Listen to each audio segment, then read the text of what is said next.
depois que eu consegui pegar só no fim, na semana passada.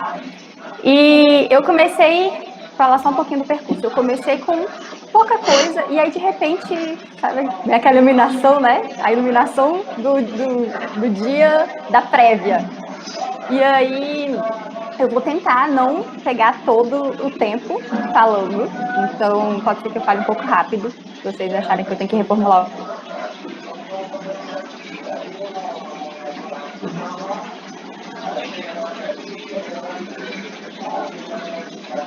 Começarmos com o credo apostólico. E eu vou explicar para da explicação por que é importante que nós comecemos com o credo, uma vez que nós estamos falando de fé no contexto cristão e de virtudes teologais. Então, não sei qual de vocês sabe o credo apostólico de cor. Eu gostaria muito de sabê-lo de cor, ainda não sei completo. Então, eu vou ler aqui para que vocês possam acompanhar. Não vou compartilhar nada com vocês. Esse aqui eu retirei do site da Monergismo, que é o credo niceno, então tá lá inteirinho.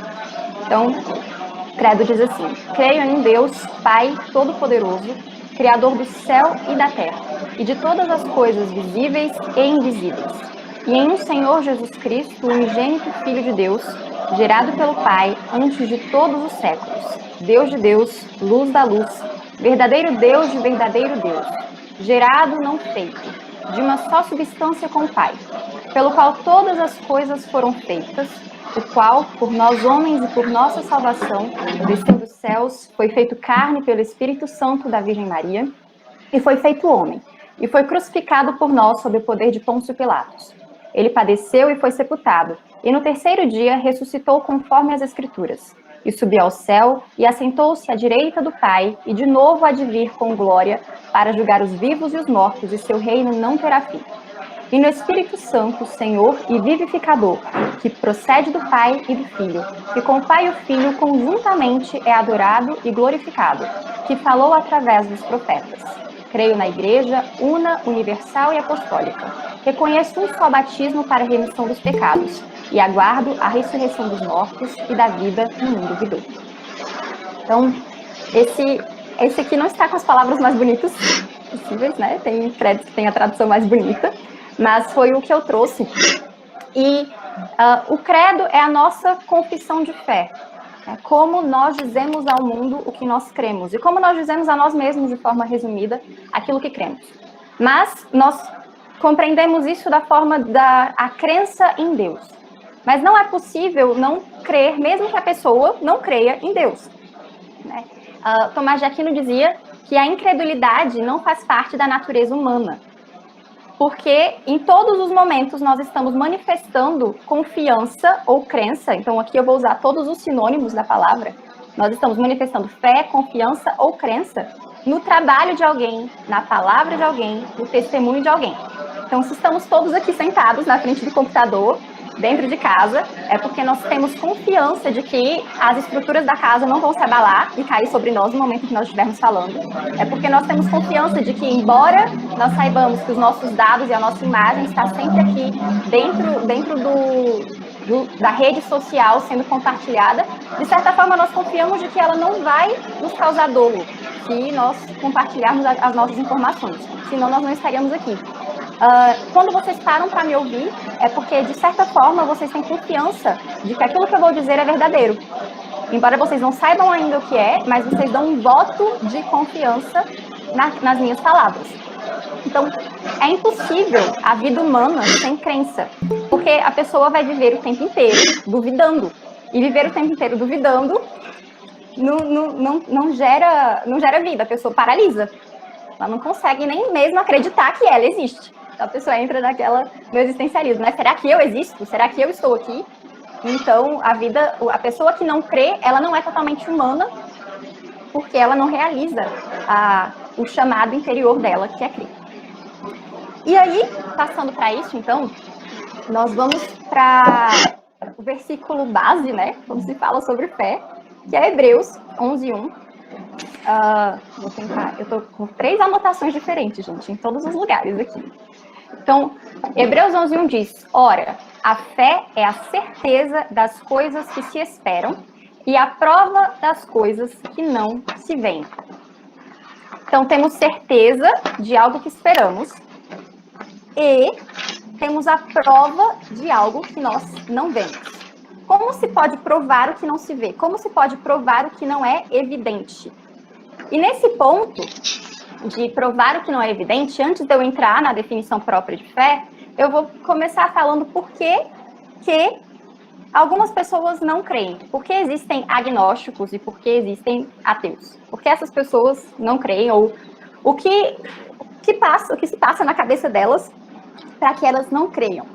Bom, para o agnóstico diz que é melhor não crer, é melhor não ter uma atitude de fé, porque essa atitude de fé seria mais correspondente a uma humildade do intelecto, já que ele não compreende, já que ele não tem evidências de que Deus existe na cabeça dele, já que ele não consegue provar por uma evidência material palpável a existência de Deus, mas ele tem que acreditar numa proposição, ele tem que acreditar num testemunho de uma nuvem de testemunhos de muitas pessoas. Bom, ele diz, eu não vou me arriscar a sentir, a dizer que isso é verdadeiro, visto que eu não tenho uma evidência. Mas isso só cabe no plano teórico, porque essa visão, ela esquece que a vida humana, ela tem duas dimensões. Tem uma dimensão que é prática e tem uma dimensão que é teórica. E toda pessoa, embora ela seja ateia, embora ela seja agnóstica, embora ela seja cristã, ela pode professar ou não uma fé, professar ou não uma crença, mas no momento de agir, ela terá que escolher.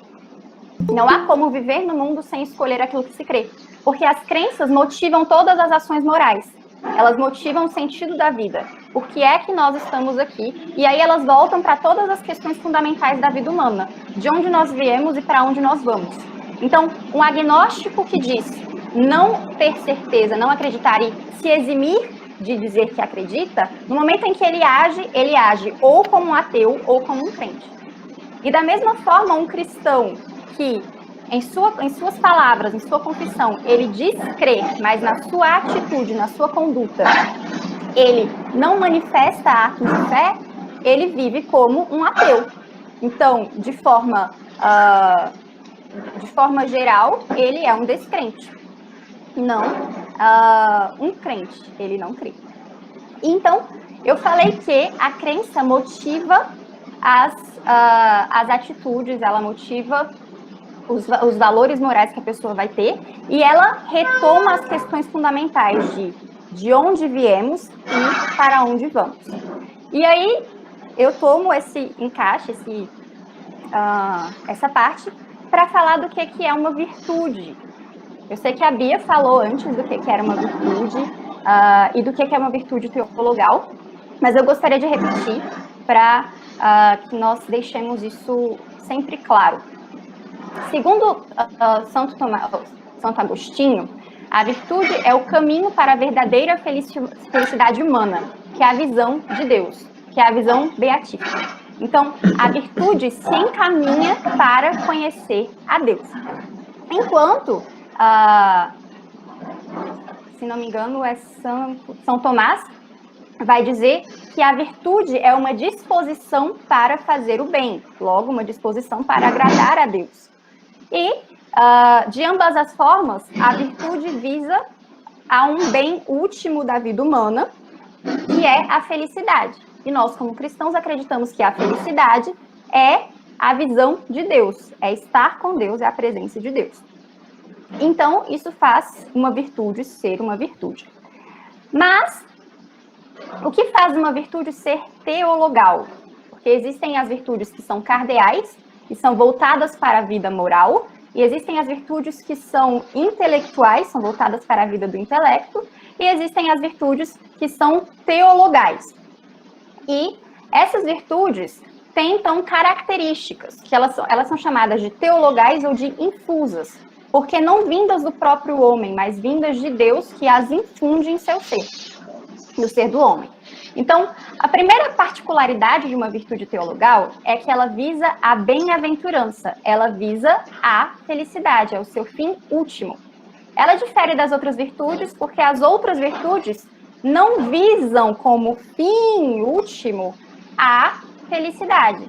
Elas visam uma virtude, talvez, que vá gerar felicidade, ou um meio para a felicidade, mas não este fim ainda, não é o fim último, o objetivo final.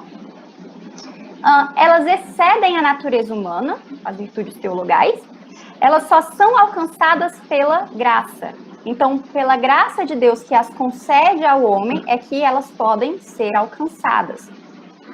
Elas têm origem em Deus, que nolas infunde. Então, Deus infunde em nós as virtudes, que aqui as virtudes teologais são a fé, a esperança e o amor. Então, Deus é seu objeto e seu fim. Objeto, no momento em que eu tenho a virtude, ela se volta, ela se direciona, ela se ordena para Deus, porque ela quer, como objetivo, alcançar a Deus.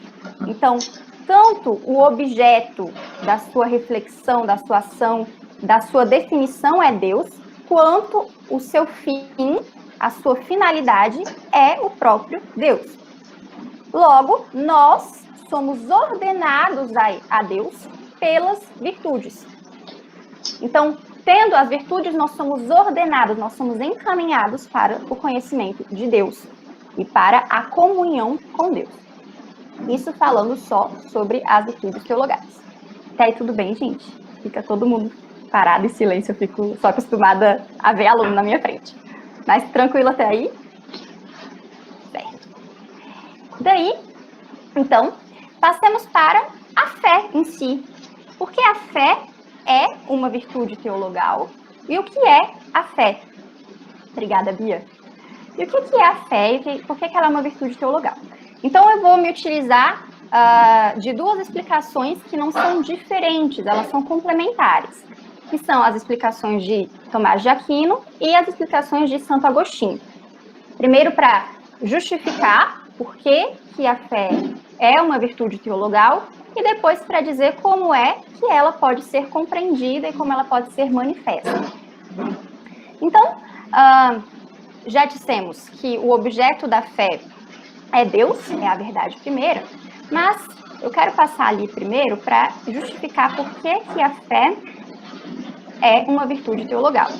E aí eu vou me utilizar de uma citação do credo, do Catecismo da Igreja Católica, que eu estou tentando encontrar aqui. Eu a copiei e não a encontro. Um minutinho, gente. Ela se perdeu em algum lugar. Mas, bom, enquanto eu não encontro, o que diz essa... o que ela quer dizer que ela é uma virtude teologal, que ela é infusa? Porque alguns dizem que a fé pode ser apenas pelo intelecto. Então, apenas pela busca do intelecto, apenas pelo exercício intelectual, pelo exercício de busca da verdade, do exercício do conhecimento, pode-se chegar a Deus. E não é bem assim. Então, a fé trabalha o intelecto, mas ela vem do próprio Deus. E o Catecismo da Igreja Católica vai justificar da seguinte forma. Quando Pedro confessa que Jesus é o Cristo, o Filho de Deus vivo, Jesus declara que essa revelação não lhe foi dada, não lhe chegou pela carne e pelo sangue, mas pelo Pai que está nos céus. Logo, a fé é um dom de Deus, uma virtude sobrenatural infusa por Ele. Então, para manifestar essa fé, o homem precisa da graça... eu estou lendo em francês, gente, aqui, ó. Trouxe a tradução do francês, então estou traduzindo literalmente. Então, para prestar essa fé, o homem precisa da graça, como que a gente fala? Providente de Deus, da providência de Deus e da ajuda de Deus. Assim como do socorro interior do Espírito Santo, que é ele que toca o coração e vira o coração para Deus.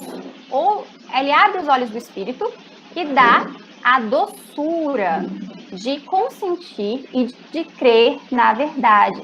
Aqui a doçura também pode ser entendida como a docilidade, que é querer o mesmo que o outro. Então, quando nós assentimos à vontade de Deus, quando cremos e assentimos à vontade dele, nós docilmente começamos a querer aquilo que Deus quer. Isso é aceitar com docilidade.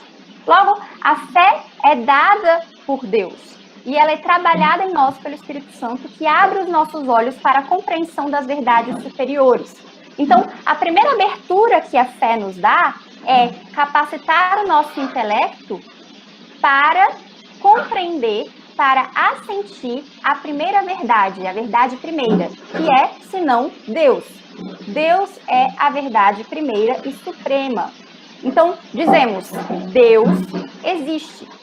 E aí, então, é que Tomás de Aquino vai fazer algumas divisões naquilo que é o crer, né? Então, a fé é um ato cognitivo. Ela é a virtude que aperfeiçoa o intelecto, que permite que o intelecto chegue, que ele penetre nas verdades superiores.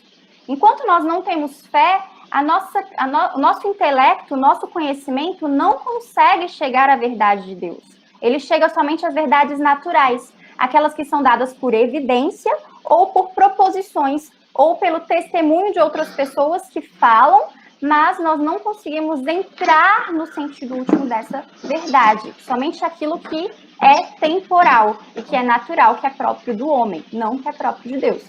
Então, crer é ver Deus e o que ele vê. Vemos que lá em Hebreus, a fé nos permite crer naquilo que nós não vemos.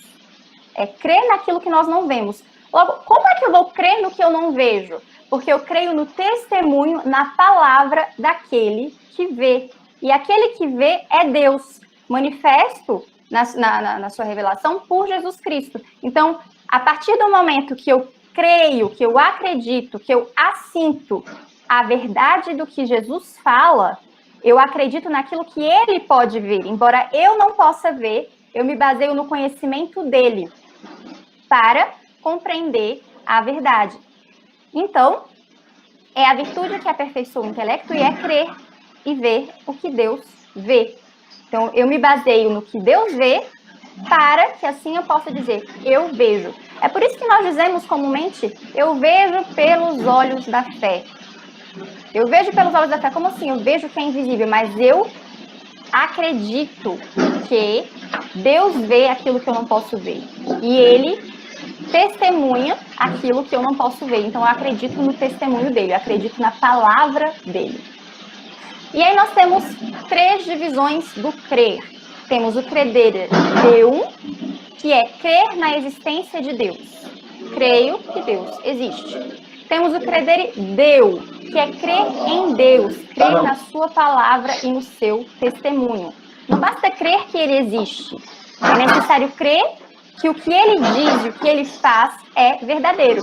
E nesse ponto, a nossa primeira crença é crer que o Deus que nos fez, realmente nos fez, é crer na nossa própria existência. Porque a Bíblia nos diz que Deus criou o mundo por sua palavra.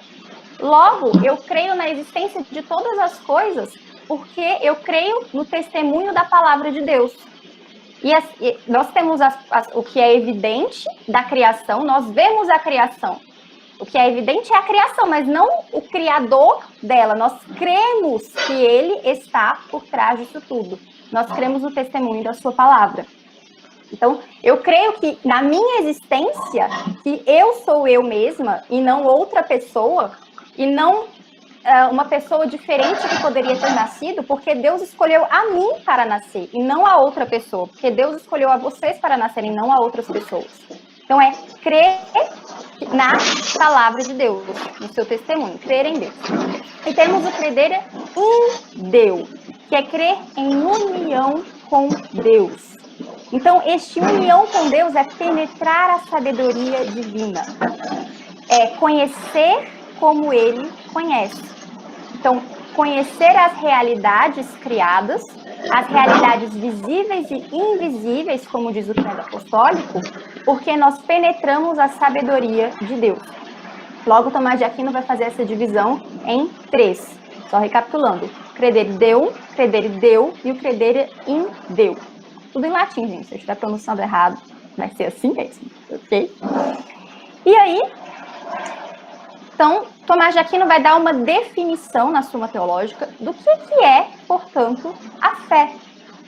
A fé é o hábito da mente, mediante o qual a vida eterna começa em nós, fazendo o intelecto assentir o que não é aparente.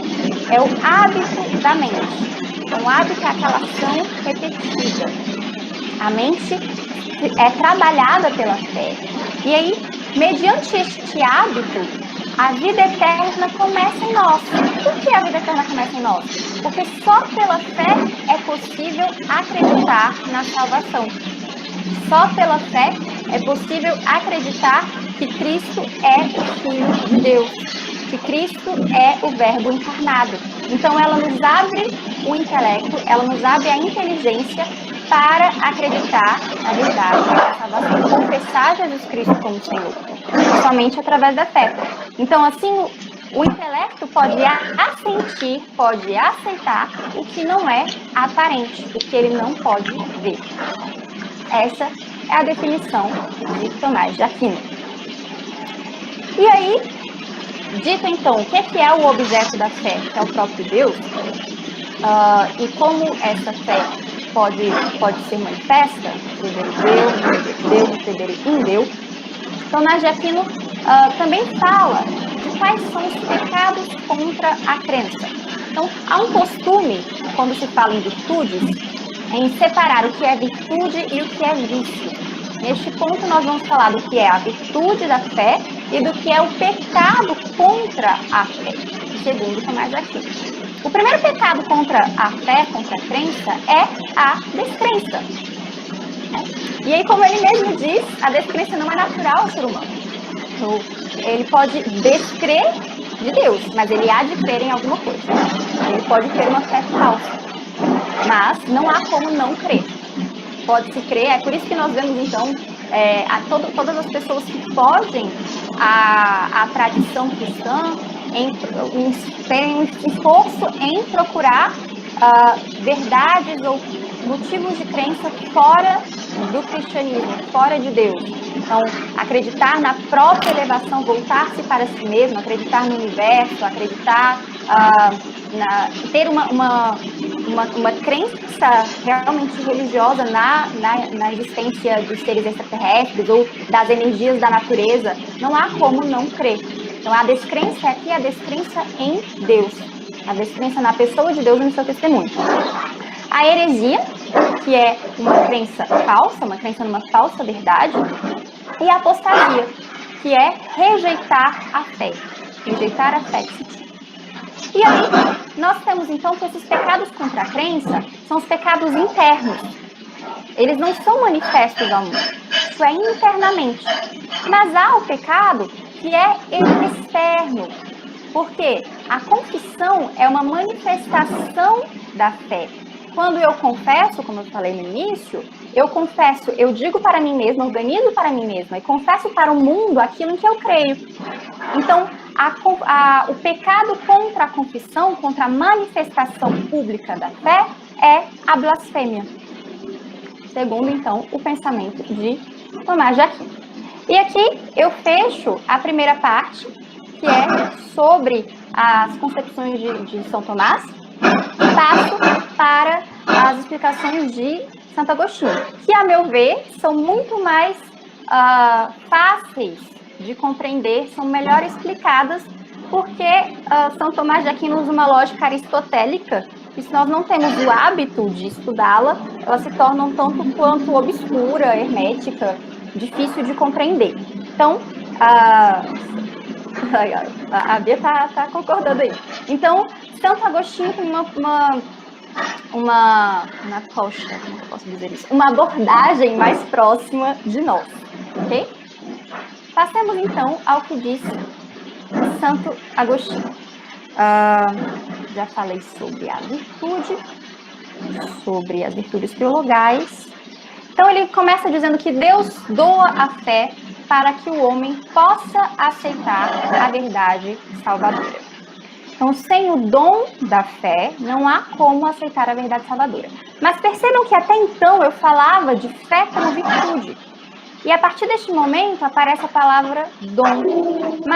E aí entra uma diferença que não é dicotômica, não são coisas opostas, que é o que é dom e o que é virtude. A fé é um dom ou a fé é uma virtude?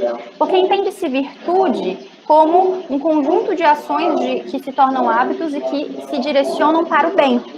Então, ela parece ser algo que vem do próprio homem, parece ser algo que vem do nosso próprio esforço.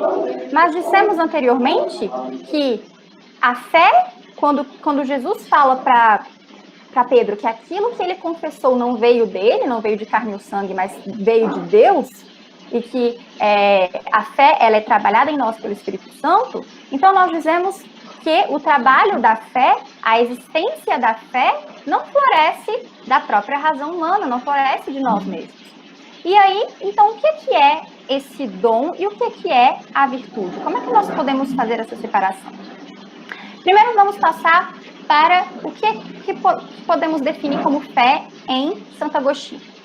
A fé equivale a crer, ao verbo crer. E depois nós vamos falar desse verbo crer. Espero muito que dê tempo. Estou tentando falar mais rápido. Então, uma virtude sobrenatural é um dom, um meio para aceitar a verdade salvadora. E ela volta-se para a verdade testemunhada pela Sagrada Escritura e pela Igreja. Então, crer é assentir a verdade da revelação, acolhendo o mistério de Deus. Não, eu digo sim para a verdade da revelação, eu acolho o mistério. E o mistério é aquilo que eu não compreendo, aquilo que eu não vejo. Mas eu acolho e digo, eu acredito, eu aceito, eu me firmo nisso. Embora eu não saiba do que se trata totalmente, embora eu não tenha todas as evidências. E aqui, voltamos para uma afirmação que é feita em todos os cultos, creio eu, em vários lugares, que é, se você vê, você não crê, porque a crença a fé supõe uma invisibilidade da coisa crida. A partir do momento em que eu vejo, já não mais creio, eu já vejo, eu já percebo. Então eu vi, não preciso crer mais. Vi, estou vendo, tenho aquela realidade, eu apreendo e eu a aceito. É evidente, mas a fé, ela é sobre as coisas que são invisíveis. Por isso é que a nossa esperança é ver a Deus. Porque então nós não precisaremos mais crer, porque o veremos face a face. E o conheceremos como somos conhecidos. Então, nesse ponto, nós acolhemos o mistério de Deus. Acolhemos aquilo que nós não vemos. E aí a fé é um ato voluntário. Quando dizemos voluntário, é um ato de vontade. Voltamos para a parte de entender a fé como virtude do que vem do homem. E aí, nesse ato voluntário, ela é uma decisão radical. Senão, não é fé em Cristo. É uma decisão radical, ela vai nas profundezas do meu ser. Tudo em mim confessa. Tudo em mim crê que o que Deus diz é verdadeiro, crê que a existência dele é verdadeira, crê que as obras dele são verdadeiras. É uma decisão radical. Por isso, falando anteriormente do ateu e do agnóstico, e do crente que confessa, mas não vive, que ele não tem uma decisão radical, ele não escolhe por crer naquilo que ele não vê, ele escolhe por viver por evidências, viver somente por aquilo que ele crê, somente no caminho que já está iluminado. E a fé não é isso. Ela decide radicalmente crer naquilo que ela não vê. Então, é uma forma de conhecimento das coisas que não se veem. Uma participação da sabedoria divina através da iluminação. A iluminação que o Espírito Santo nos dá para conhecer a sabedoria divina. E ela é fundamental no movimento, a razão é fundamental no movimento para a fé. Então, vemos aqui a importância da razão para a fé. Temos uma estrutura analítica tradicional da fé. Ela começa como um dom, depois ela passa pela vontade, depois ela passa pelo intelecto, que eu explico. Então, ela, primeiramente, é um dom. Ela é dada por Deus, pela graça de Deus. Ele nos concede fé. No momento em que Deus nos concede fé, agora a nossa vontade age Não, aqui é a explicação agostiniana. A nossa vontade age assentindo às verdades reveladas por Deus, assentindo ao testemunho de Deus. Então, aqui, aceita-se tudo aquilo que Deus diz como verdadeiro. Então, primeiro recebemos o dom de crer, depois aceitamos aquilo que, aceitamos como verdadeiro aquilo que não vemos, cremos nisso. Então, tem uma aceitação. Este aqui é o ato voluntário, este aqui é o ato radical. E depois há em nós um aperfeiçoamento do intelecto para que então possamos compreender essas verdades, para que então possamos ver pelos olhos de Deus, aquilo que Ele nos revela, aquilo que Ele quer que nós vejamos, e não vemos mais pelos olhos naturais, vemos pelos olhos da fé. Então, há aqui uma sucessão que é uma sucessão didática daquilo que nos acontece quando temos em nós a fé infusa pelo Espírito Santo. Então, primeiro dom, depois vontade e depois intelecto. E aí, então, crer não é só uma experiência pessoal, íntima, mas também expressão verbal através de uma linguagem. A partir do momento que cremos que essa verdade transforma o nosso intelecto, nos permite compreender, que essa fé transforma o nosso intelecto, nos permite compreender a verdade, ela se manifesta, ela não vive apenas no nosso intelecto, porque ela transforma todo o nosso ser, todas as nossas ações. Porque tudo, a partir de agora que nós fizermos, vai ser voltado para um fim, vai ser voltado para um conjunto de valores que temos. E aí, então, é que entra a importância do credo com o qual nós começamos. O credo precisa ser guardado no coração e repetido, para que nós possamos amar aquilo que cremos e que a fé possa operar por meio da caridade. Então, nós repetimos para nós mesmos o tempo inteiro aquilo em que cremos. E pela repetição e memorização, aquilo se torna nosso, torna-se parte de nós. E então nós operamos pela fé, nós começamos a amar aquilo em que cremos, aquele em que cremos. E então, o amor faz-nos operar pela fé, faz-nos agir pela fé. Por isso, as três virtudes, elas estão sempre de mãos dadas, a fé, a esperança e o amor, porque uma possibilita a outra. E aí, então, quando eu disse anteriormente que não é só uma experiência pessoal, ela também não se dá apenas no nível racional. Ela não se dá só na nossa cabeça, só no nosso intelecto, só entre mim e mim, a minha pessoa e a minha pessoa. Não. Ela agora passa a ser um relacionamento também. O crer em Deus, então, penetrar na sabedoria divina, é que se entende como uma adesão. Você adere, você faz parte agora, que exprime o valor dinâmico da fé e a sua dimensão interpessoal. Significa crer em uma pessoa. Então, a verdade é uma pessoa, o que comporta o desejo de querer conhecê-la sempre mais e de entrar em relação de amor. Então, quando começamos a crer, quando começamos a nossa relação com Deus, surge em nós um desejo imenso de conhecê-lo mais. E esse desejo imenso de conhecê-lo mais faz nós entrarmos em uma relação de amor, que é aquele amor que caminha em direção ao ser amado. Ele não caminha mais em direção a si mesmo. Ele caminha, o amor é isso. Ele nos atrai em direção ao ser amado. Então, a partir do momento que nós amamos a Deus, ele nos atrai para ele. E aí, nós temos, então, uma dinâmica que implica um crescimento constante na confiança e no abandono em Deus. Abandonamos-nos, deixamos todas as nossas verdades anteriores, todas as nossas crenças não fundamentadas, incertas, aquelas em que nós não podemos colocar a nossa vida, colocamos em Deus. Então, nos abandonamos nele e crescemos em confiança. E aí, nós temos aqui uma diferença no que é a fé que se entrega, que se relaciona, a fé que volta-se para um relacionamento interpessoal com Deus, e a fé que puramente diz, ok, acredito em Deus. Como nós vemos, nós perguntamos às vezes nos evangelismos, você acredita em Deus? Aí você diz, eu acredito. Ela acredita na existência de Deus, mas é aquele Deus distante, aquele Deus impessoal, aquele Deus que ela se acostumou a dizer que crê, mas ela não sabe quem é, nem sabe o que é esse Deus, né? Quem é Deus? Quem é essa pessoa em que ela crê?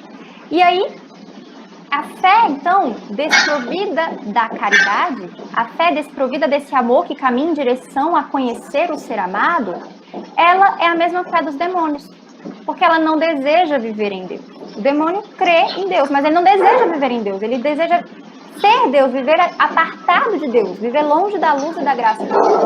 Então, essa fé que não tem caridade, ela não é uma fé que se volta para Deus, o relacionamento com Ele.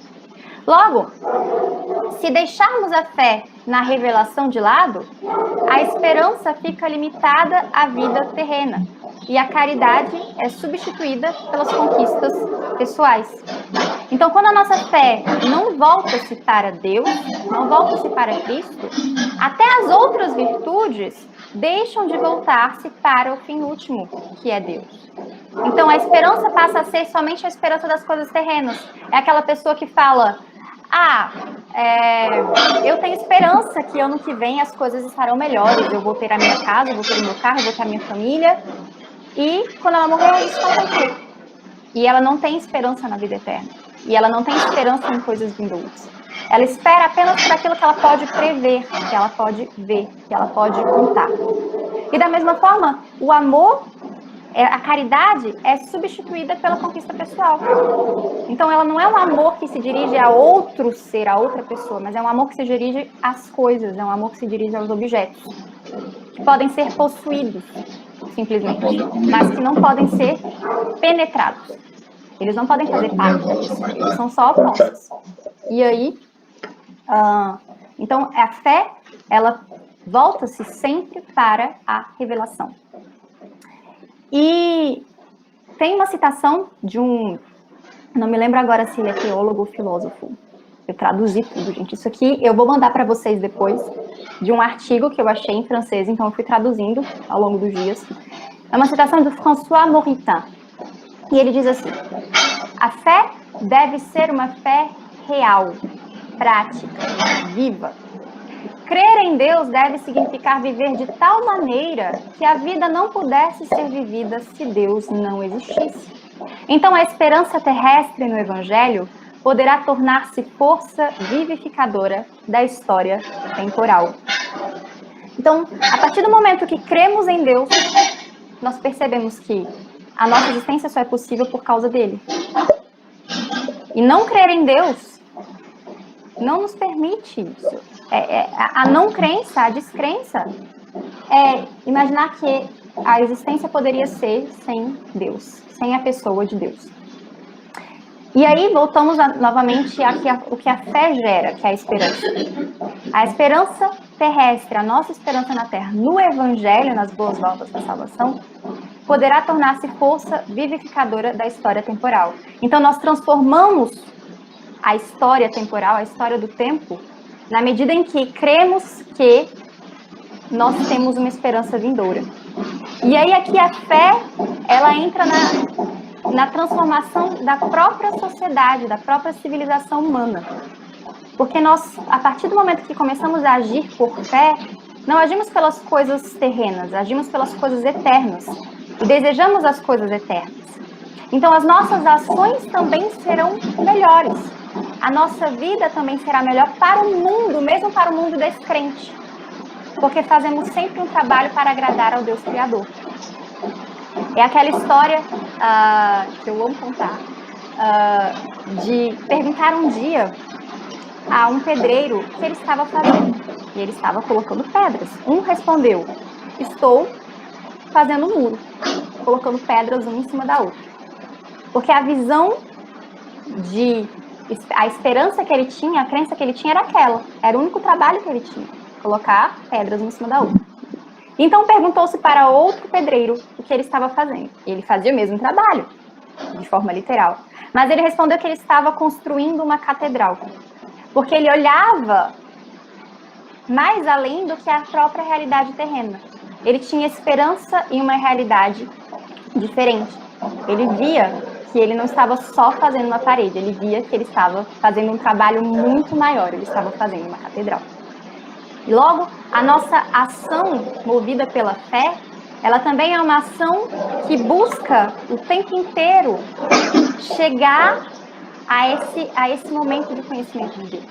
Todas as nossas ações se direcionam a Ele, e elas são melhoradas por conta disso. Logo, ela deixa de ser apenas algo do intelecto.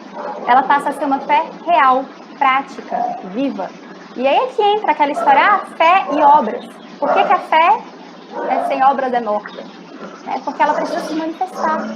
Ela precisa se mostrar ao mundo. Mas as obras, elas precisam vir de um desejo de fé. Porque senão nós vamos pensar sempre que estamos simplesmente construindo muros. E não construindo catedrais. Que é uma obra que provém de fé. E é uma fé que se manifesta na vida. E para terminar e deixar um tempo para vocês fazerem questionamentos, a fé é o mesmo que crer, como Santo Agostinho disse.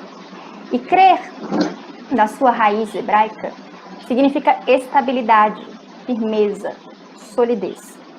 E eu entro aqui para falar sobre quando temos fé, podemos ter dúvida? A fé e a dúvida coexistem ou elas não coexistem? Porque eu tenho fé, mas eu também duvido de um monte de coisas, será? Ou eu também desconheço muitas coisas. Eu também me questiono sobre muitas coisas, embora creia em Deus. Então, a fé e a dúvida podem coexistir? Primeira coisa é entender que a certeza é uma qualidade da inteligência. Então, é certo no sentido de contém certeza, o julgamento que adere sem hesitar a uma proposição, a uma verdade. Neste momento, eu tenho certeza que esta casa não vai cair sobre a minha cabeça. Então, eu tenho um julgamento que é certo, um julgamento baseado na certeza. E ela é uma qualidade da inteligência, sem a qual seria muito dificultoso viver. Por isso, o homem não possui estabilidade. Por isso mesmo, o homem não possui estabilidade. Em si mesmo, ele não possui estabilidade. Sua autonomia é apenas relativa. Eis porque Deus lhe dá um alicerce. Pode-se concebê-lo de duas maneiras. Ou essa estabilidade é exterior, então ela é uma proteção. E nesse sentido, os salmos chamam o Senhor de rochedo, de escudo, de fortaleza, de citadela, de refúgio. Vemos isso em Salmos 18, versículos 2 e 3. Ou essa estabilidade é interior. Deus faz o homem participar de sua estabilidade. E a partir de então, ela torna-se interna. Ora, a fé que traz essa estabilidade interna. E com efeito, a fé está na origem das virtudes, pois ela é um fundamento estável. É o que evoca a raiz hebraica do verbo crer. Ela significa estabilidade, firmeza, solidez. Dizer eu creio é tornar estável. Então, dizer que eu creio é dizer eu tenho os pés firmes. E nós lembramos do momento em que Pedro afundou nas águas, ele tinha o seu pé em falso. Na hora que ele fraquejou na fé, o pé dele falhou. E é muito bom saber dessa definição da raiz hebraica da palavra crer, que é tomada como sinônimo de fé. No momento em que nós cremos, nós temos firmeza, nós não balançamos, nós não duvidamos nesse sentido. Então, todos os momentos em que nós caminhamos é sabendo que Deus tem controle sobre todas as coisas. Colocando toda a nossa confiança nele e andando com firmeza em todas as áreas da nossa vida. Então, temos que a fé e a dúvida não coexistem por um motivo. Quando duvidamos, nós andamos para trás. A fé ela baseia-se em algo que não é evidente. Ela não traz uma certeza por evidências. Mas ela não impede, então, por esse motivo, o não repouso, o estar irrequieto. Que o estar irrequieto é diferente do estar inquieto. Estou irrequieta, eu tenho fé, mas eu estou irrequieta, eu quero saber mais, eu quero saber o que está acontecendo. Então, às vezes, eu saí de uma igreja que era pentecostal, não sei nem como é que a igreja era, não sei se era pentecostal, não sei se não era, eu sei que eu não tive uma base sólida de doutrina. E aí, mas eu sabia que eu cria em Deus, sempre, desde que eu tinha me convertido, eu sabia que eu cria em Deus. Mas aí começaram a surgir questionamentos. Ok, eu creio nisso, mas por que eu creio nisso? Por que eu creio na ceia? Por que eu creio no batismo? Por que eu creio no Espírito Santo? Como é que eu creio nisso? E os teólogos se perguntam isso o tempo inteiro. Né? Senão nós não teríamos todos esses tratados teológicos. Eles se perguntam o tempo inteiro. Mas esse questionamento não é um questionamento de dúvida que diz: nossa, será que Deus existe mesmo? Eu estou certo ou eu estou errado em crer? Não é esse questionamento que sempre quer dar um passo atrás, que balança entre a apostasia e a própria crença. Não é esse questionamento. É o questionamento que diz: eu quero tanto ver essas coisas e não as vejo. Eu tenho-nas por certas, mas é noite. Eu estou numa floresta escura e eu quero tanto ver a beleza daquela floresta, porque eu sei que ela existe, mas é noite. E aí, então, há um ardente desejo de desembocar num dia de luz. Há um ardente desejo de finalmente ver a luz manifesta sobre tudo, para que eu possa conhecer. E é o que teremos quando a glória de Deus aparecer. Todos esses nossos desejos serão satisfeitos. Então, o irrequietudo, o estar irrequieto é diferente da inquietude. Porque estar irrequieto é ter certeza e anseio por conhecer mais. Mas estar inquieto é ter incerteza e angústia e não confiar inteiramente. Então, a fé, ela coexiste com os questionamentos, porque ela quer sempre saber mais. Ela está em busca, em uma busca constante, mas ela não coexiste com a dúvida.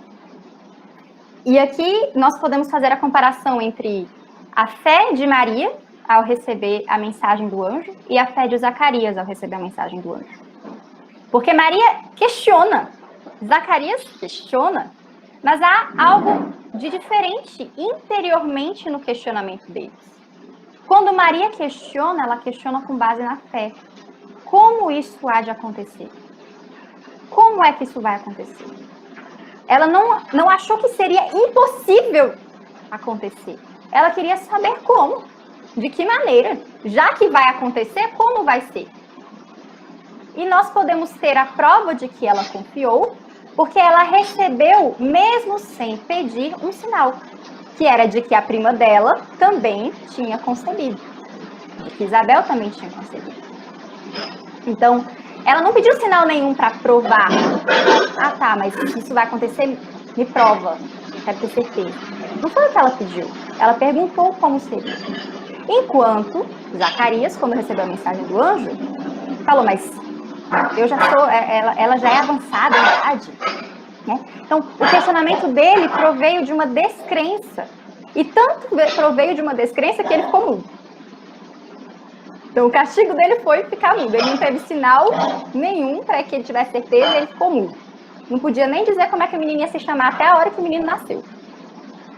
Então, o questionamento é uma manifestação externa, mas ele pode prover, ele pode vir tanto de uma dúvida quanto de fé. Né?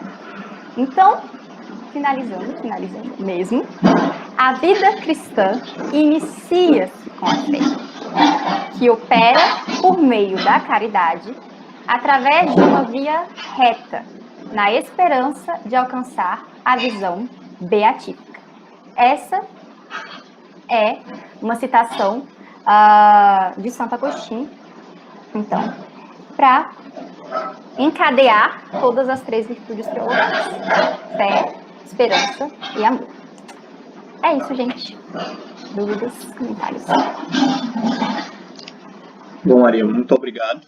Acho que ficou uma palestra bem completa mesmo. Você tocou em pontos importantíssimos aí.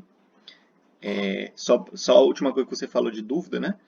A gente vai ter uma palestra, se vocês olharem no cronograma, só sobre dúvida, né? Relacionando felicidade e dúvida, então talvez esse tema volte.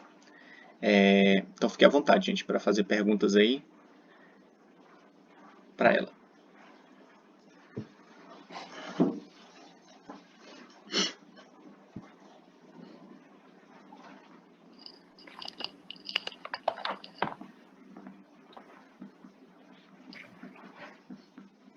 Se vocês não quiserem perguntar para mim, vocês podem perguntar para o Vitor também, viu? Daqui ele sabe responder melhor que eu.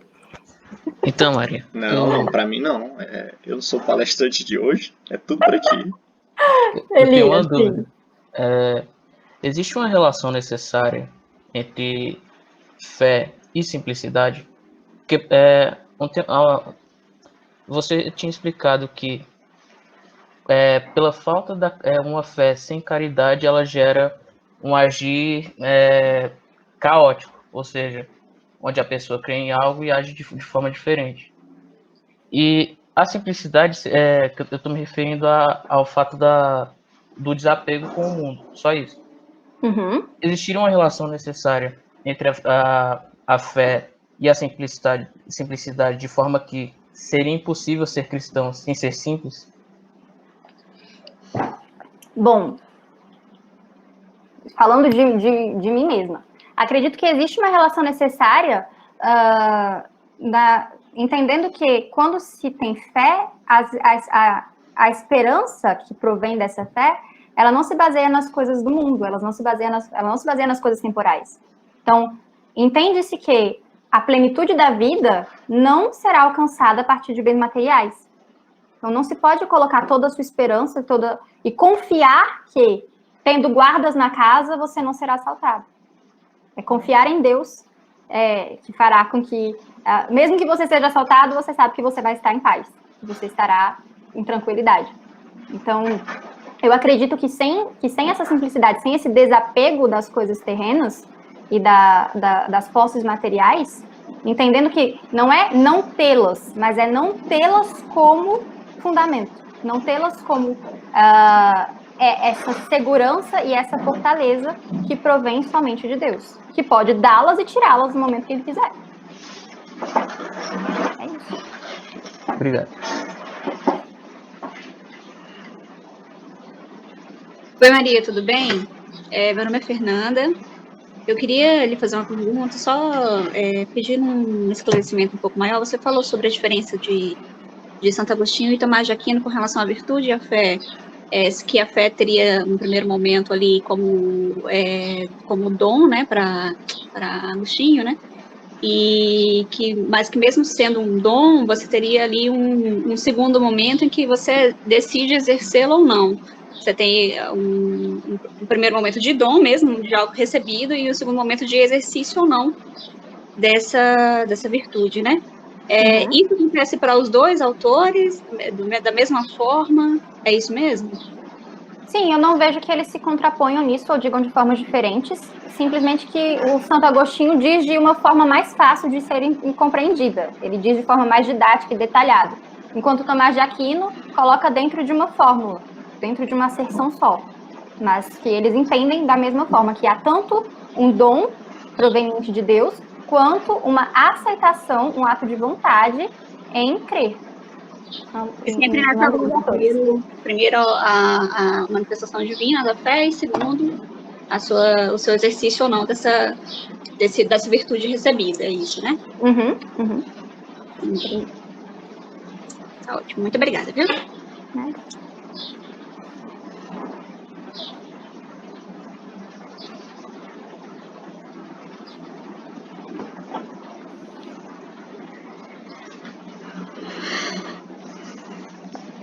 O que mais, gente?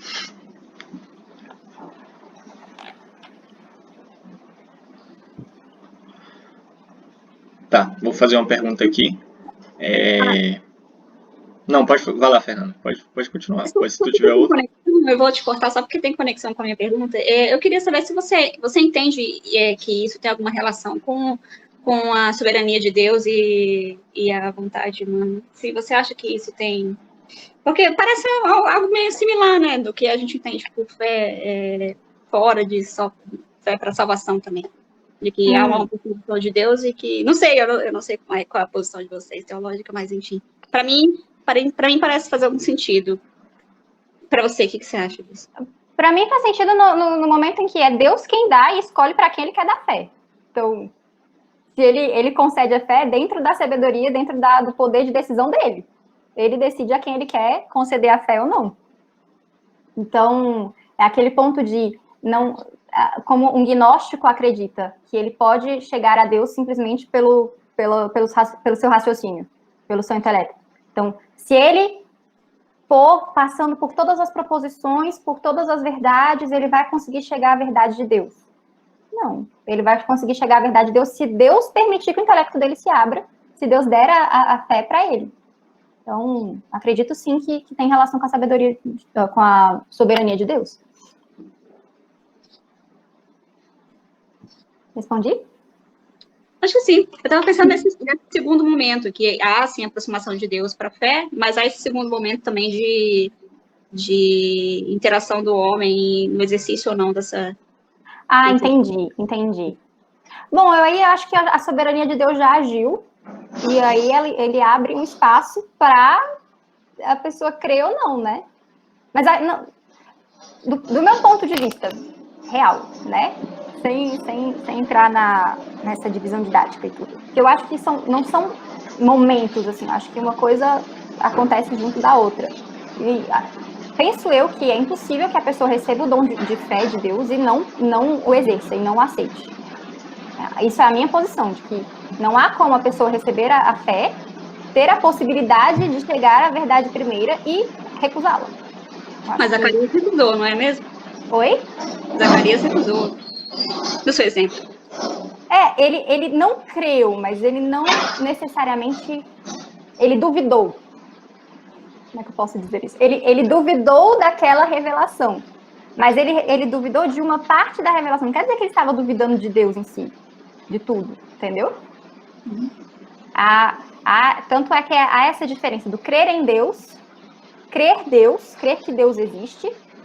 Ele não duvidou. Ele não creu na mensagem do anjo de Deus, que é um desdobramento dessa verdade. Não quer dizer que ele não creu completamente. Entendeu? Entendi. Mas essa parte de se a soberania de Deus não age ou se é a nossa vontade que age nesse momento, isso eu não sei dizer com certeza, sem incorrer em erro. Tá bom? Tá bom, Maria.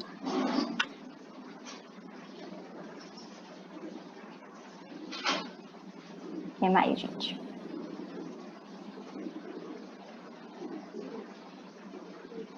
Vitor, você ia fazer uma pergunta e você desistiu da sua pergunta. Não, vou fazer ainda, porque eu tô deixando para alguém fazer. Mas muito interessante essa pergunta da Fernanda, né? Acho que é interessante diferenciar aí entre a fé salvífica, né? Que é aquela que tem a ver com Jesus Cristo, tem a ver com a nossa salvação. Não que a gente possa separar, assim, as duas coisas, né? Mas de maneira didática, né?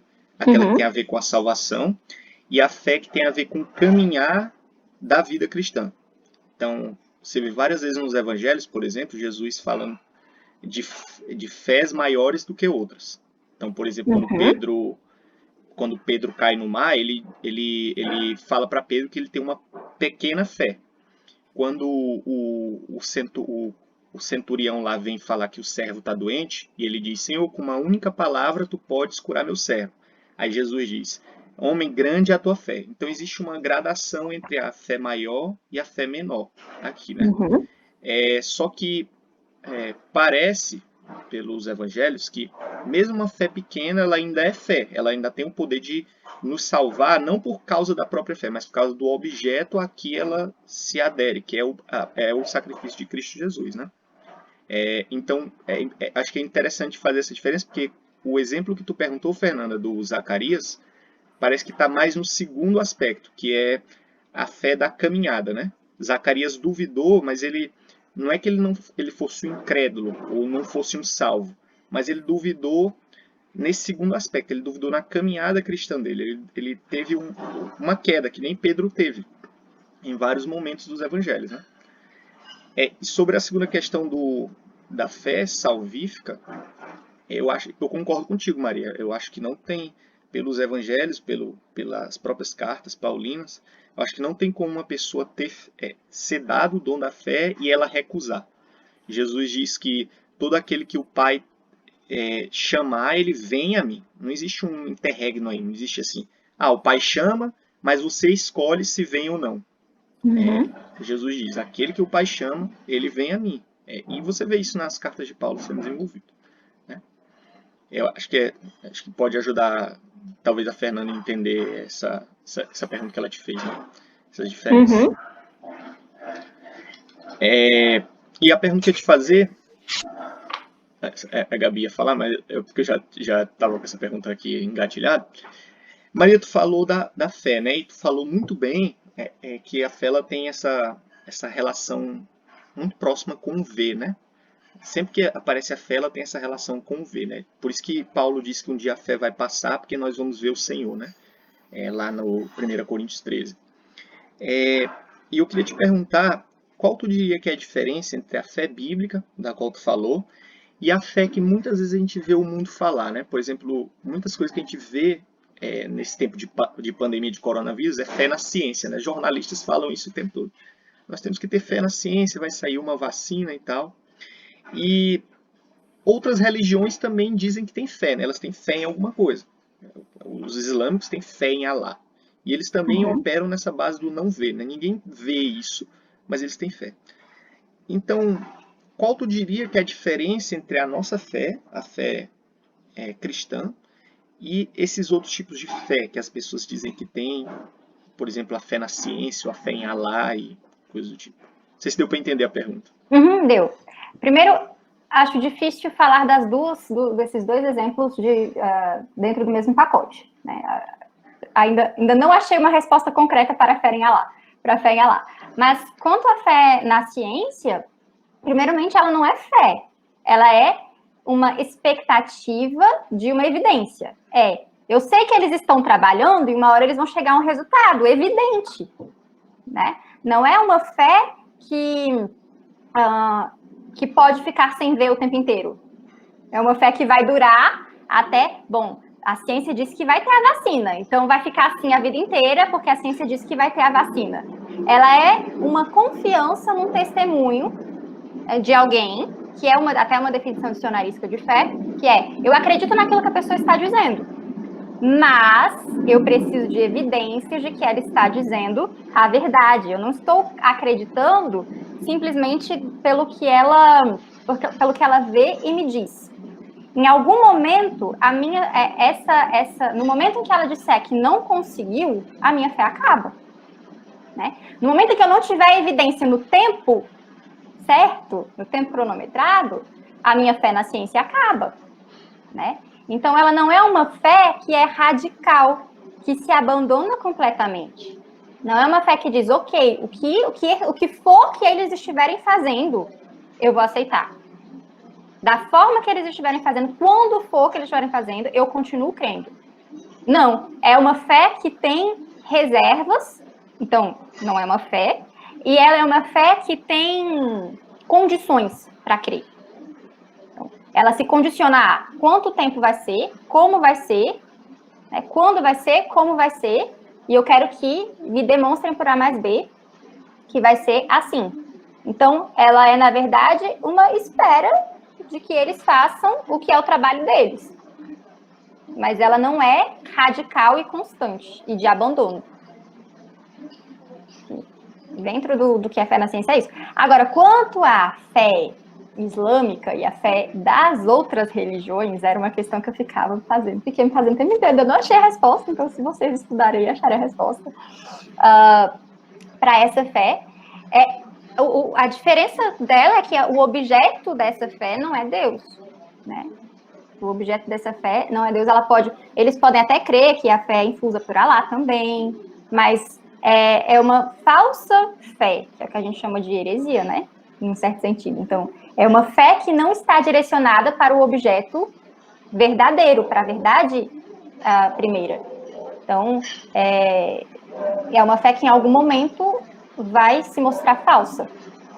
Mas não significa que os movimentos internos da pessoa não sejam de uma fé verdadeira, porque o objeto não é verdadeiro. Então, é nesse ponto de entender como a pessoa chega ao ponto de crer nessas verdades, eu não sei dizer.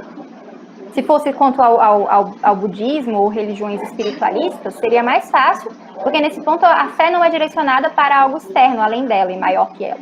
É direcionada sempre para si mesma. Então, não é uma fé, é uma tentativa de evolução interna, de tornar-se melhor do que se é, mas não acreditando que alguém vê essa realidade maior do que se é, que alguém já me vê assim, melhor. Acreditando que um dia eu posso chegar lá e se eu chegar no padrão legal, tudo bem. Uma religião espiritualista é diferente de uma religião monoteísta, nesse aspecto. Teria uma relação estreita com o objeto, né? A fé verdadeira, ela depende muito do objeto em que ela está agarrada, né? Sim, exatamente. Pode fazer a pergunta aí, Gabi. Já terminei. Maria, eu queria primeiro muito te parabenizar, porque eu realmente amei muito a sua palestra, sério, esclareceu muita coisa. Eu até estava falando com um amigo para ver, eu vou mandar para ele, tá gravada, né? Eu queria muito mandar para ele precisa muito ouvir também, porque ele é uma das pessoas que mais me pergunta sobre isso, e às vezes eu não sei, tipo, como responder rápido também, então eu fico tentando marcar uma ligação, mas nunca consigo. Enfim, eu vou mandar essa palestra para ele para esclarecer logo tudo. Se não estiver gravada, assim, eu tenho todos os slides organizados, eu vou colocar citações e referências e eu mando para vocês. Tá gravado, tá gravado. Sério, fica tranquilo. Ai, que bom. Fico muito feliz por isso, de verdade. Aí, a pergunta que eu tenho, uma das perguntas que ele me fez, que na verdade eu nem entendi bem a pergunta, mas eu fiquei muito assim, pensando como que eu responderia. Que é assim, se a fé é cega. Não sei se dá para entender essa pergunta. O que você acha sobre isso? Eu não cheguei a falar sobre isso porque eu ia entrar em outras partes. Mas uma das reservas para uma pessoa que não tem fé é achar que ter fé ou acreditar é uma fraqueza humana. Então, se eu digo que eu tenho fé, então quer dizer que eu sou fraco, que eu não consigo formar todas as evidências e não consigo dar todas as respostas para os problemas que se põem à minha frente ou para as questões que se põem à minha frente. E por conta disso, as pessoas então acreditam que a fé é cega. Então, que a pessoa simplesmente desliga a sua razão, é nesse sentido que ela diz que ela é cega, não é cega porque ela não vê, porque na verdade a fé vê o invisível pelos olhos de Deus. Então, ela vê pelos olhos de Deus, né? Digamos assim. É algo que não se mostra a ela, não é ela que não vê. É o objeto que não se mostra totalmente ainda. Agora, quando se diz que a fé é cega no sentido de que a pessoa simplesmente não se utiliza da razão dela, daí já não faz sentido, porque a fé, ela pressupõe a razão, porque ela é uma virtude intelectual. Então, ela aperfeiçoa o nosso intelecto, ela aperfeiçoa a nossa razão para que possamos compreender melhor. Então, é preciso ter a razão e ela aperfeiçoa a razão. Tanto é que quando fazemos questionamentos através de especulações razoáveis, de especulações da própria razão, para chegarmos à compreensão das verdades que nos são reveladas pela fé. Nós queremos compreender muitas coisas. E há coisas que nos são reveladas e há coisas que estão em mistério. Mas a nossa razão não entra em estado de sonolência porque nós temos fé. É este ponto. Faz sentido? Faz muito sentido. E pensando nisso, eu lembro até do que você comentou dos questionamentos, né? De quando você tem um questionamento de dúvida e o questionamento no sentido de crescimento, né? Nisso eu penso assim que eu sempre tive alguns questionamentos, mas eu sempre tinha a premissa de que Deus é bom, Deus é justo. Agora, por exemplo, eu não entendi alguma parte da Bíblia, eu pensava, tá, como é que explica isso? Mas eu tenho certeza que Deus é bom, mas como é que explica isso aqui? Eu não sei. E aí eu tenho esses questionamentos nesse sentido. Mas já eu tenho alguns amigos que é no sentido de que eu não entendi essa passagem parece uma injustiça, então Deus é injusto. Aí já vão para essa conclusão, entendeu? E aí, isso é um ponto ruim, né? Que aí gera incredulidade, já por conta de premissas e interpretações erradas, eles já vão gerando conclusões erradas sobre Deus, por exemplo, né? E nesse ponto, é importante saber que quando a fé ela age no intelecto, ela submete o intelecto a Deus.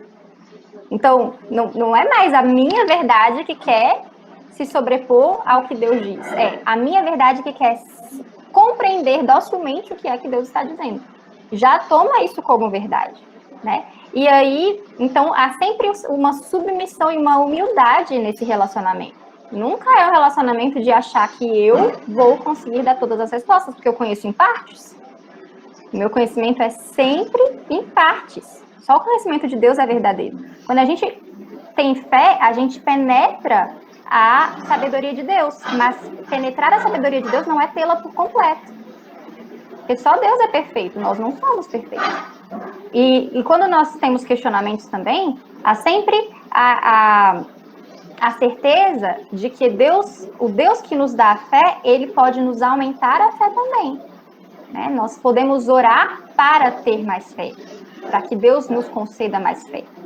Porque nós podemos titubear, nós podemos ter a fé diminuída, e nós podemos orar para ter mais fé. A palavra também vem pelo ouvir a palavra a fé também vem pelo ouvir a palavra de Deus, e ela também vem pelo testemunho dos nossos irmãos.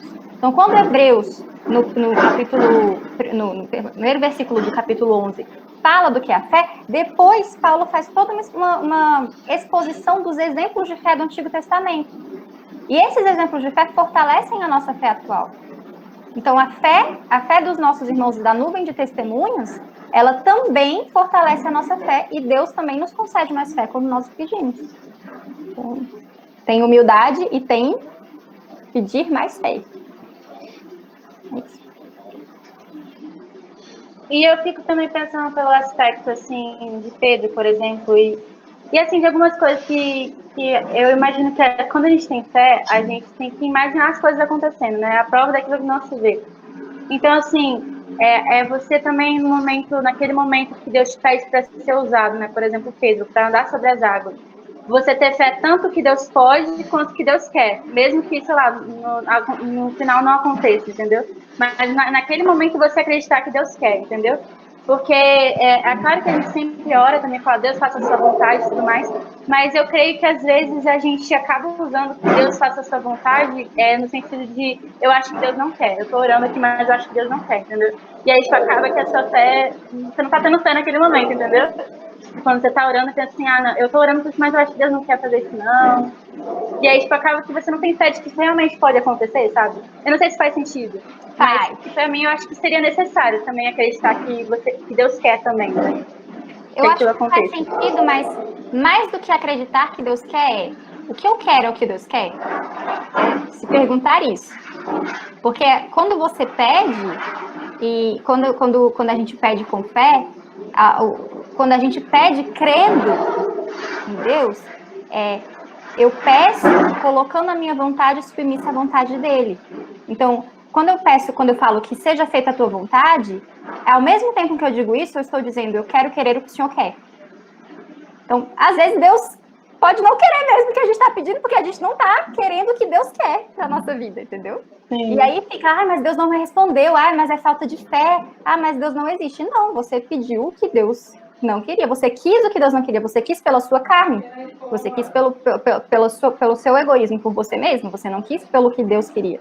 Então, acho que antes de saber, nossa, é o que Deus quer, eu estou querendo o que Deus quer, é segundo a vontade dele que eu estou orando, porque aí sim as nossas orações serão respondidas, não pelo que é fruto do nosso egoísmo. Isso é verdade. Entendeu?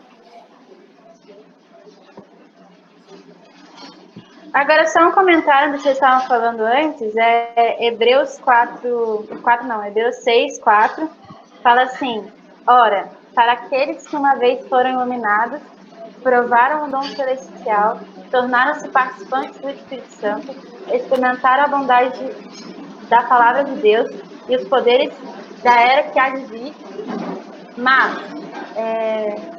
mas caíram, é impossível que sejam reconduzidos ao arrependimento. Enfim, eu acredito assim que é meio confusa essa parte, mas que eu entendo que realmente a pessoa só pode ser iluminada se for pela permissão de Deus, eu concordo com isso, mas eu também acredito que talvez as pessoas possam resistir, entendeu? E se apostatar e resistir ao Espírito Santo. Tanto que tem alguns versículos que falam não resistais ao Espírito Santo, né? Não tenham resistência ao Espírito Santo. Uhum. E isso seria para mim uma blasfêmia contra o Espírito Santo, que é o pecado justamente que não tem perdão, justamente porque não tem arrependimento, porque a pessoa realmente resiste ao Espírito Santo e apóstata, né? Uhum. Quanto a perder a fé e apostatar da fé, eles receberam, eu não li o versículo todo, mas assim, de forma geral, depois vocês podem completar, é que a fé é recebida e eles receberam essa fé, mas ela precisa ser alimentada também, né? Então, quando a gente fala que a fé opera pela caridade, ela precisa ser manifesta em ação e ela se direciona em amor para com Deus, em uma relação interpessoal com Deus. Então, não é só receber a fé, é alimentar essa fé também. Tanto é que, por isso, eu não posso dizer que, hoje eu acredito em Deus, eu recebi a minha fé, e então eu não preciso mais ouvir nada sobre ele. Eu não preciso mais prestar atenção nas manifestações da glória dele na criação. Eu não preciso mais ouvir o testemunho dos meus irmãos. Eu não preciso mais ouvir e ler a palavra de Deus porque eu já recebi a fé. Não. A minha fé não vai ser alimentada ou ela vai ser alimentada pelo que não é verdadeiro e ela pode morrer e eu posso cair na apostasia e ser enganada por falsas doutrinas, né? Por qualquer evento de doutrina que for, porque eu não... E aí, a fé, junto com a razão, ela vai se fortalecendo, porque eu cresço no conhecimento da graça, eu cresço no conhecimento na graça do Senhor, alimentando essa fé para que ela não morra e não caia na apostasia. Então, acho que existem outros ainda desdobramentos disso, mas esse é o que eu consigo enxergar agora.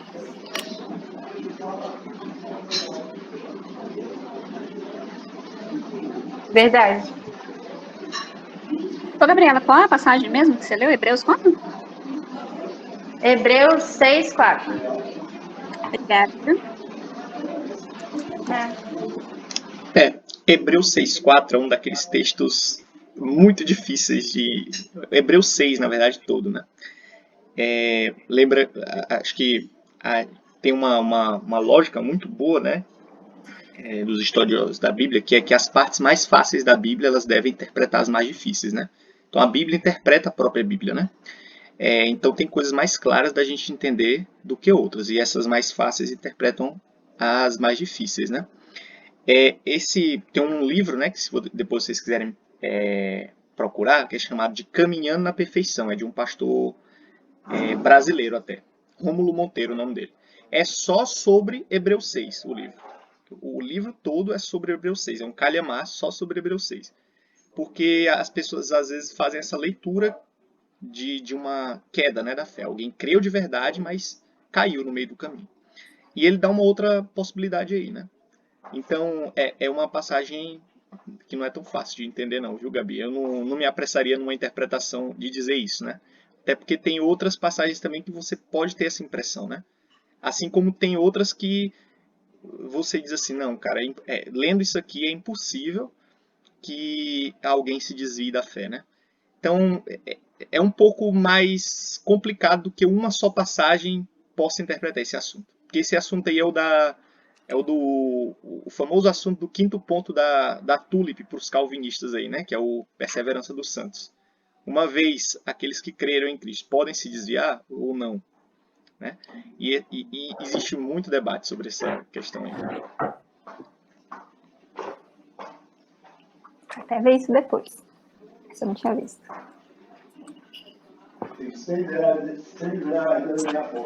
Eu posso perguntar agora ou já terminaram as perguntas? Né? E desculpa pelo barulho, gente, que eu tenho um irmão músico e uma obra do lado da minha casa, então se tiver um ruído aqui no fundo é isso. Mas, primeiro, Maria, parabéns pela palestra. E eu achei um ponto interessante que você falou no começo, sobre, você foi definindo, né, questões que seriam atos justamente contra a fé, né, e pecados, e questão de incredulidade, e você chegou a pontuar a blasfêmia como algo contrário ao ato público de pronunciar sua fé, se eu ouvi isso aqui de direito. E já conectando juntamente com o que foi levantado aí, de Hebreus 6,4, seria então a blasfêmia que é colocada contra o Espírito Santo justamente essa forma de você não receber um perdão por você cometer uma apostasia contra... esse que é o problema, que, pelo menos essa questão de não ser como retornar e de ter experimentado a fé não é muito mais sobre já ser algo que não lhe é dado, já que a fé é um dom que é dado. Essa blasfêmia contra o Espírito Santo ela é algo que é permitido justamente porque já vem de uma tentativa do homem de se manter incrédulo, e ele chegou a um ponto que essa incredulidade, mesmo apresentada, a fé verdadeira, ela chega num nível que não tem mais perdão, porque você foi incrédulo o suficiente, você foi teimoso e simplesmente não aceitou essa verdade ao ponto de você blasfemar contra o Espírito Santo. Só que, claro, eu não sei se isso se acha ainda com a temática da palestra, acho que tem uma dúvida tão presente assim, mas acho que para resumir, a forma como você entendeu o blasfêmia, ela se dá como maneira, ela pode iniciar um debate sobre justamente essa blasfêmia contra o Espírito Santo, e essa blasfêmia que não é permitido perdão, não é dado perdão. Eita. Então, Responsabilidade de responder essa pergunta aí. Vamos falar agora. Olha, sinceramente, não tenho capacidade para te responder essa pergunta, para entrar nela. Mas, só para dar alguma noção, o crer em Deus, ele abrange crer também nas obras do Espírito Santo, né? Crer em Deus, no Filho, Pai e Espírito Santo. E a blasfêmia, ela é uma manifestação externa de uma certa descrença, né? Então é só isso que eu posso te dizer, assim, só dizendo que tem duas coisas. Agora, a relação entre as duas coisas eu não me arrisco a te dizer, não sei responder.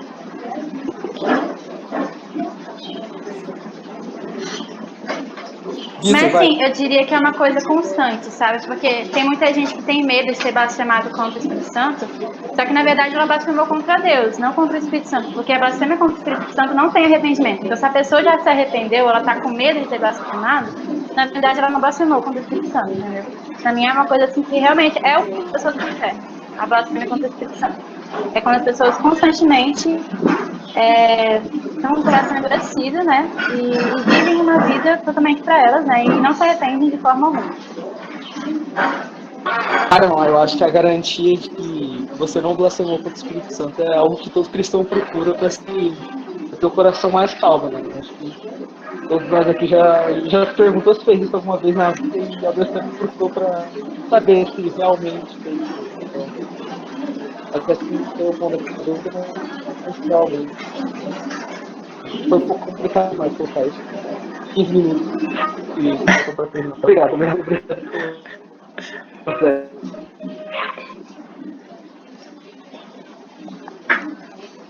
O Iago Martins, acho que tem um vídeo sobre isso também, depois vejam lá. É interessante. Sobre isso, também fez sobre isso. João, não dá para entender, não. Tem uma música no fundo, assim, te embalando. Aí a sua voz vai junto. Não dá para entender. Gente, vocês estão me ouvindo? Sim. Tudo bem? Vou fazer um comentário super rápido aqui, não é uma pergunta, mas sobre o trecho de Hebreus polêmico. Eu recomendo a leitura de 1 João 2,19, que, como o Vitor bem apontou, a Bíblia tem que interpretar a si mesma, né? Então, só como reflexão, porque eu também não me aventuro nesse trecho, realmente é um trecho muito difícil, mas João no capítulo 2:19, ele fala assim: eles saíram do nosso meio, entretanto não eram dos nossos, porque se tivessem sido dos nossos, teriam permanecido conosco. Todavia eles se foram para que ficasse manifesto que nenhum deles é dos nossos. Então a gente tem que começar a se perguntar se o que é escrito em Hebreus realmente era o sinal de crentes verdadeiros, de eleitos verdadeiros, né? Esse trecho é bem interessante, dá para destrinchar cada característica que é apontada ali. Talvez não ser essa primeira leitura que a gente faz, mais superficial, talvez não esteja apontando realmente para uma apostasia de crentes verdadeiros. Então, obrigado. E parabéns, Maria, foi excelente a palestra. Obrigada pelo comentário do versículo.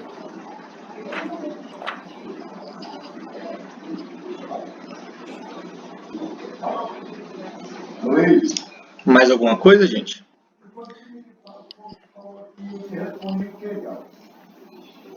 Não, só parabenizar também a Maria. Eu fiz a minha pergunta e não parabenizei ela pela palestra. Parabéns, Maria. É realmente muito boa, muito didática a sua palestra, viu? Você é professora? Eu sou. A gente tá na profissão certa. Obrigada. E as polêmicas aí sempre vai ter polêmica. Acho que a questão realmente é a humildade, né? De saber que a gente não sabe, não conhece realmente o todo. A gente conhece em parte, né? Mas se o que a gente conhece em parte já é o suficiente para mudar a nossa vida, né? Imagina se a gente conhecesse tudo. Não é mesmo? E a gente vive naquela curiosidade boa de chegar ao ponto de conhecer tudo. Sim, desde que a gente realmente não se desprenda dessa humildade, né, de saber que realmente a gente tem a nossa fé, mas que muita coisa ainda precisa ser corrigido, né, e dar graças a Deus pela misericórdia que Ele tem todos os dias, né, de entender as nossas fragilidades e as nossas imperfeições, hein? No resto.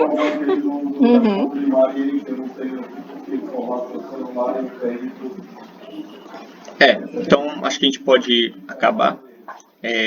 Quando tu disse que estava lendo em francês aí, só me veio a voz da Bia na cabeça. Chique. O chique com a voz dela, né? Pois eu quase falei mesmo na hora. Eu falei, não, vou ficar aqui. Aí tá podendo, né? Chique. A nossa próxima palestra, a gente vai passar um tempo ainda em virtudes, né? Tem 2 palestras aí, tem a última Teologais sobre Amor, e depois a gente vai receber, depois vocês dão uma pesquisada aí, na Vanessa Belmonte, né? Ela é do Labri, não sei quantos de vocês conhecem, e ela vai falar pra gente sobre o homem litúrgico, que tem a ver com virtude, né? Que é baseado nas obras, se vocês quiserem, lendo também de um autor que está muito em voga hoje, que é o James Smith, né? Ele tem uma série aí lançada pela Cultura Cristã, chamada Liturgias Culturais, que é muito boa. Se vocês puderem ler, para já virem preparados para a palestra, fica aí a dica também. Então, deixa eu fazer só uma perguntinha, então, que eu queria fazer exatamente pensando nesse aspecto, né? Porque o James Smith, ele trata que a mudança, né, como ele vê o ser humano, que a mudança para ele, assim, da visão cristã sobre o homem ser essa linguagem de cosmovisão, de crer, e tudo mais, é sempre relacionado com a área racional. Então, para ele é quase como se fosse apenas uma mudança de nomenclatura para uma visão de um homem racional, né? Não de um homem que crê, né? E aí ele traz a abordagem que na verdade, nós somos homens litúrgicos, né? Seres que adoram, né? Que amam o objeto, né? Que vão em relação a isso. Eu sei que a virtude da fé é claramente, né, ligada exatamente com a verdade, né, e que é um campo muito racional, mas você vê qual é o âmbito, né, de outras áreas do ser humano, né, que é esse âmbito de amar, né, de procurar o objeto não só pelo racional, né, mas pelo coração também, pelos sentimentos que tem, e não só os sentimentos, mas pela adoração que tem aquilo, né? Não sei se ficou muito claro, mas... Bem, se ficou claro.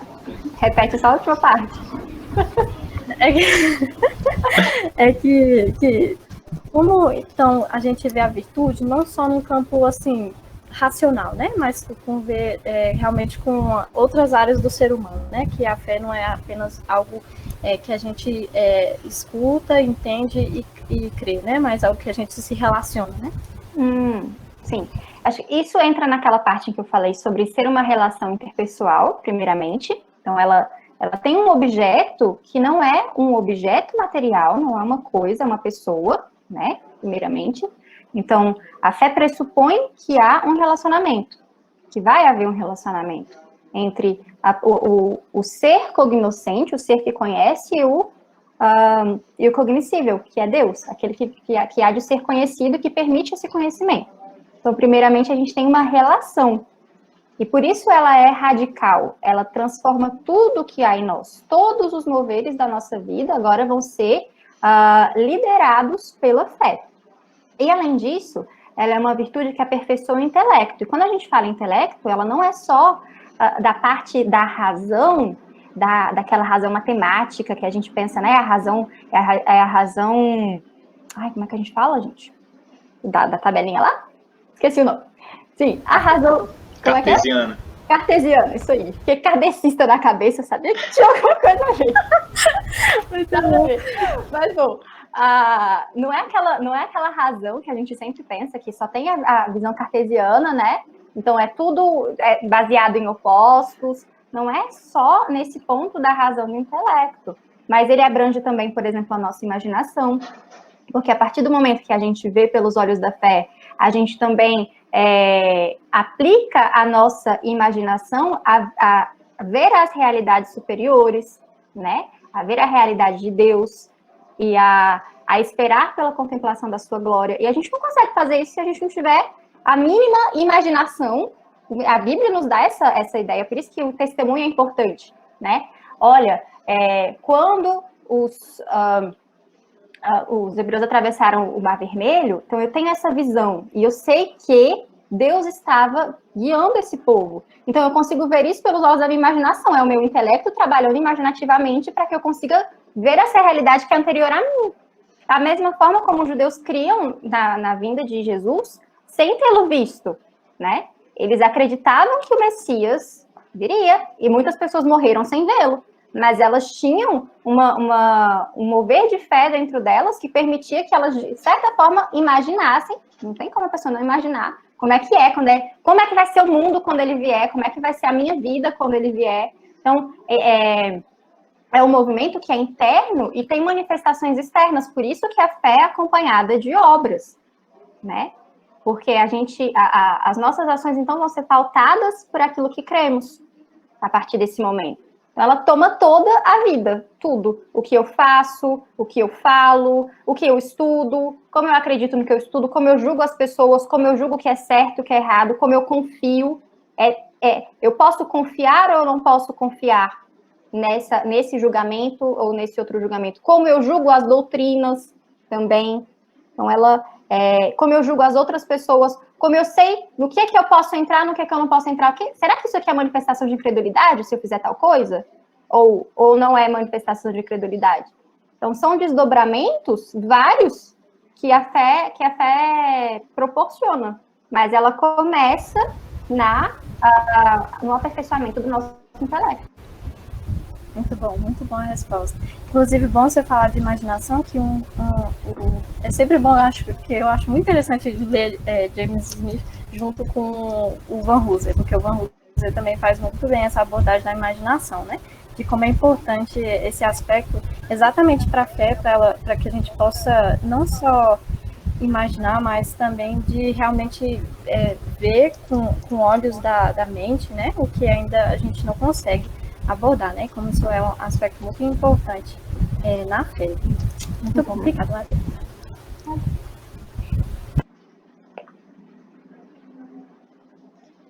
O vídeo da Maria travou aqui para mim, mas enfim, acho que o áudio dela ainda está funcionando. Maria, pode fazer uma oração para a gente terminar? Uhum. Tá funcionando aí o áudio? Tá sim. Tá bom.